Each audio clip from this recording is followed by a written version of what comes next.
Bismillahirrahmanirrahim. Dear students, Assalamu alaikum. This is Yunus Khan and I'm here with a new topic of biology from class first year. So we were talking about different kinds of techniques. मुख्तलिफ किस्म के techniques हमने discuss किए भी हैं. आज का जो टेक्निक है हम जो डिस्कस करने जा रहे हैं दैट इज स्टैनिंग. अच्छा, जहाँ तक स्टैनिंग ताल्लुक है तो स्टैनिंग का मतलब है कलराइजिंग या डाइइंग. किसी चीज़ को कलर करना या डाई करना. या स्टैन जो है बेसिकली असल में स्टैन लफ्ज स्टैन मीन्स कलर और डाई. तो स्टैनिंग, कलराइजेशन, डाइइंग, किसी को कलर, किसी चीज़ को कलर देना, इसको हम स्टैनिंग कहते हैं. अच्छा, मतलब क्या है इसका, ये तो हमने लफ्जी तर्जुमा किया.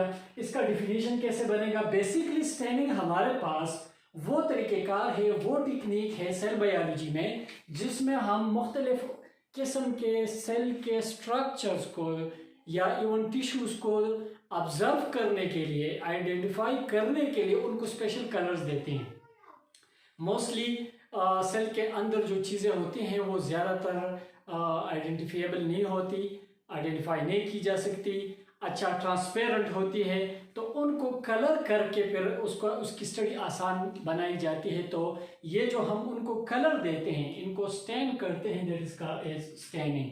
तो डिफिनेशन कुछ इस तरह होगी कि the technique in which special colours और dyes are used to identify cell structures या to differentiate the cell structures. Cell के वो स्ट्रक्चर जिनको हम डिफ्रेंशिएट नहीं कर सकते, जिनको हम आइडेंटिफाई नहीं कर सकते मुख्तलिफ रीजंस की वजह से, वो मतलब ये है कि आइडेंटिफाइबल नहीं होते, ट्रांसपेरेंट होते हैं. तो उनको देखने के लिए, ऑब्जर्वेबल बनाने के लिए क्या किया जाता है कि कलर्स या डाइज दिए जाते हैं. That technique is called staining. अच्छा, अब आगे एक छोटा सा इसमें हम ये वैसे स्टैनिंग पूरा आपके फर्स्ट ईयर के उसमें सिलेबस में एक छोटा सा टॉपिक है. यहाँ पे हम पढ़ेंगे कि नीड क्या है. सबसे पहले हम ये बात करेंगे कि इसकी ज़रूरत क्या है, किस वजह से जो है हम ये स्टैनिंग का प्रोसीजर फॉलो करते हैं. तो हम इस तरह करते हैं कि बेसिकली रीज़न इसके ये हैं कि सबसे पहले बात ये है कि most of the structures are transparent. Cytoplasm के अंदर या सेल के अंदर जितने स्ट्रक्चर्स हैं उसमें ज़्यादातर ट्रांसपेरेंट है. जब आप लाइट माइक्रोस्कोप की तरफ से देखते हैं तो वो नज़र नहीं आते. मतलब एक आम सा माइक्रोस्कोप अगर आप यूज़ करते हैं तो सिर्फ सेंटर में एक ज़्यादा से ज़्यादा डार्क न्यूक्लियस नज़र आ सकता है, बाकी चीज़ें नज़र नहीं आती, ट्रांसपेरेंट होती हैं. And to obtain contrast and differentiation, और मतलब ये है कि काफ़ी सारी चीज़ें सेल के अंदर वो ट्रांसपेरेंट होती हैं. तो इन्हीं चीज़ों को उसका कंट्रास्ट हासिल करने के लिए, डिफ्रेंशिएशन उसका जो है ना, उनको डिफ्रेंशिएट करने के लिए, आइडेंटिफाई करने के लिए हम स्टैनिंग यूज़ करते हैं. तो ये इसकी नीड है, ये वो ज़रूरत है. मतलब ये है कि इसके बगैर स्टडी करना चीज़ों को बहुत ज़्यादा मुश्किल हो जाता है उसकी ट्रांसपेरेंसी की वजह से. अब आगे हम बात करेंगे कि ये स्टैनिंग जो हम बात कर रहे हैं कि हम कलर देते हैं, तो कौन से तरीकों से, टाइप्स क्या है स्टैनिंग के, किस किस तरह हम स्टैनिंग का वो देते हैं. तो इसके दो मेन टाइप्स, एक सिंपल या इसको सिंगल स्टैनिंग भी कहते हैं, दूसरा जो है डबल या डिफरेंशियल स्टैनिंग का नाम भी इसको दिया जाता है. दोनों में कलर वो डिफरेंस जो है वो मुकम्मल नाम से भी आपको आप देख रहे हैं कि उससे भी क्लियर है. Single staining and double staining. Single का मतलब ये है कि कोई एक स्टैन, एक कलर इसमें इस्तेमाल हो रहा है, सिंगल, ठीक है. और चूंकि एक यूज हो रहा है तो इसलिए से सिंपल भी है, तो सिंपल स्टैनिंग भी इसे कहते हैं. और डबल में क्या होता है, दो यूज होंगे या दो से ज्यादा भी हो सकते हैं. तो फिर दो या दो से ज्यादा जो हो उनको कॉमनली डिफरेंशियल स्टैनिंग का नाम भी दिया जाता है. तो सिंपल या सिंगल स्टैनिंग वो है, सिंगल कलर इज यूज्ड. इसमें एक सिंगल स्टेन या सिंगल कलर यूज होगा. For example borax carmine. Borax carmine हमारे पास वो किस्म का कलर है जो हम न्यूक्लियस को, that is used to study the nucleus, जिसे हम न्यूक्लियस को स्टडी करने के लिए इस्तेमाल करते हैं. डबल स्टैनिंग में क्या होता है, टू स्टेन्स या टू कलर्स आर यूज्ड. या अगर मोर देन टू है, टू या मोर देन, तो उनको फिर कलेक्टिवली डिफरेंशियल स्टैनिंग का नाम भी दिया जाता है. तो ये अगर आप देख लें, एक डायग्राम में भी मैंने मेंशन किया हुआ है. सिंगल स्टैन में अगर आप देख लें तो इधर बाकी सारी चीजें एक जैसी हैं, मैंने सिर्फ एक जो वो है हमारे साथ न्यूक्लियस, उसका कलर में रेड शो किया हुआ है. दिस मीन कि यहाँ हमने सिर्फ एक कलर जो रेड है वो इस्तेमाल किया है। ये आप बोरेक्स कार्बाइन भी ले सकते हैं क्योंकि आपने न्यूक्लियस लिया है, या इसके लिए मिथाइलिन ब्लू भी लिया जा सकता है। तो इस तरीके से क्या है कि ये सिंगल स्टैंड कहलाता है, सिंगल स्टैंडिंग। अच्छा, यहाँ पे मैंने जो डायग्राम शो किया है तो इसमें ये गाल्गी अपरेटस है, ये राइबोसोम है, ये न्यूक्लियस है, ये एंडोप्लाज्मिक रेटिकुलम है। तो मुख्तलिफ, ये रेड मैंने शो किया है, ये ब्लू है, ये ब्लैक है, इस तरह ये ग्रीन नजर आ रहे हैं। तो मतलब इसका ये हुआ कि मुख्तलिफ किस्म के कलर्स यहाँ पे इस्तेमाल हुए हैं।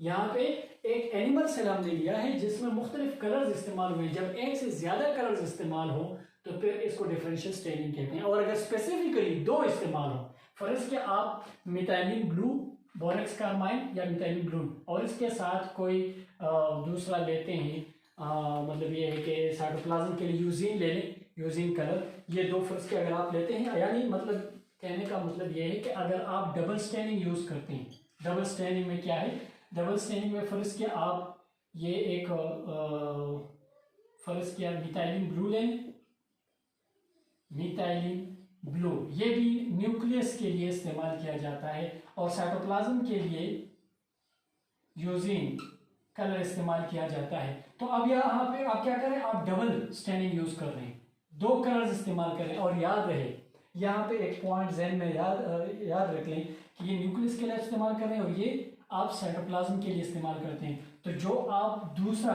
सेकंड कलर जो आप यूज करते हैं, सेकंड कलर, ये सेकंड कलर, इसे नाम दिया जाता है काउंटर कलर, इसे काउंटर कलर भी कहा जाता है, that is also called as counter colour.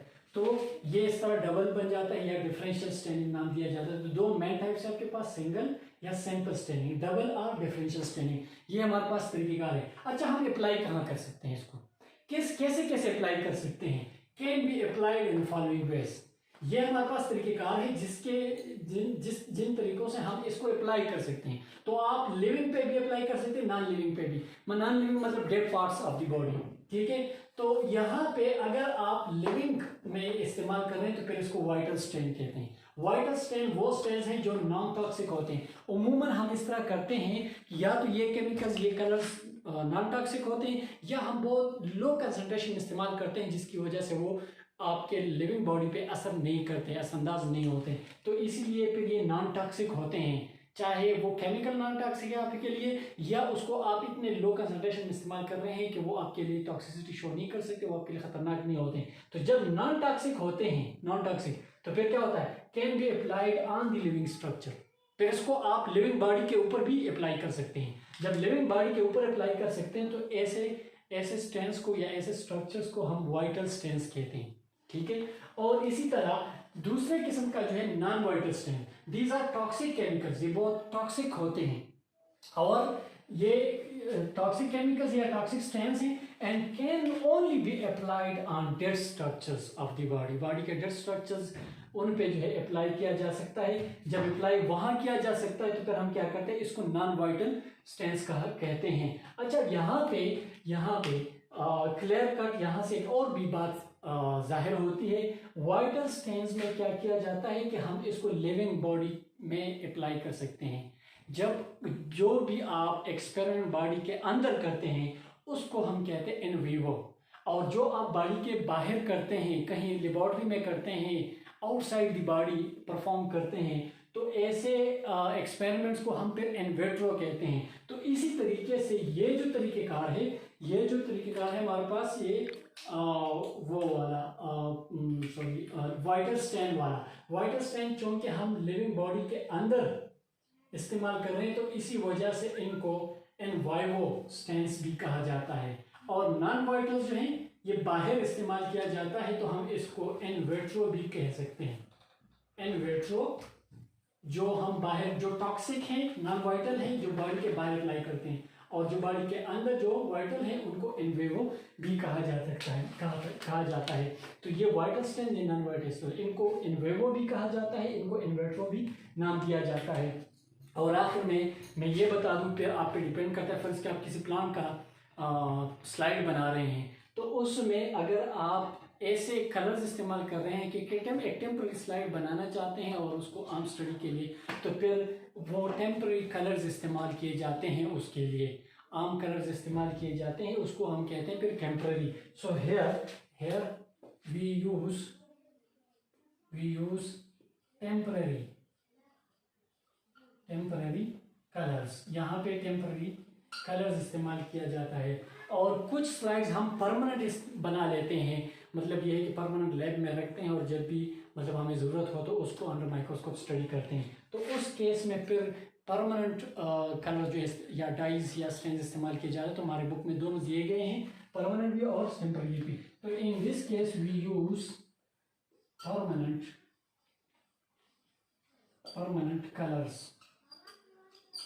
Permanent colours or stains.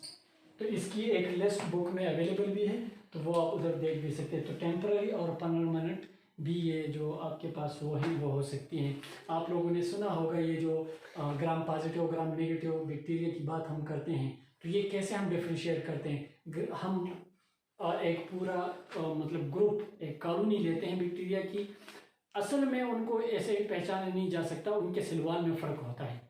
तो सिलवाल को ऐसे तो ऑब्जर्व नहीं किया जा सकता। हम क्या करते हैं, क्रिस्टल वायलेट डाई देते हैं, एक कलर है, क्रिस्टल वायलेट डाई देते हैं, सारे बैक्टीरिया वो कलर अटेंड कर लेते हैं, फिर उसको इथेनॉल एसीटोन जैसे ऑर्गेनिक सॉल्वेंट से धो लेते हैं, वॉश करते हैं। जब इसको धोते हैं तो कुछ बैक्टीरिया ऐसे होते हैं जो अपना कलर लूज कर लेते हैं, कुछ ऐसे हैं जो कलर रिटेन कर लेते हैं, परमानेंट रह जाता है।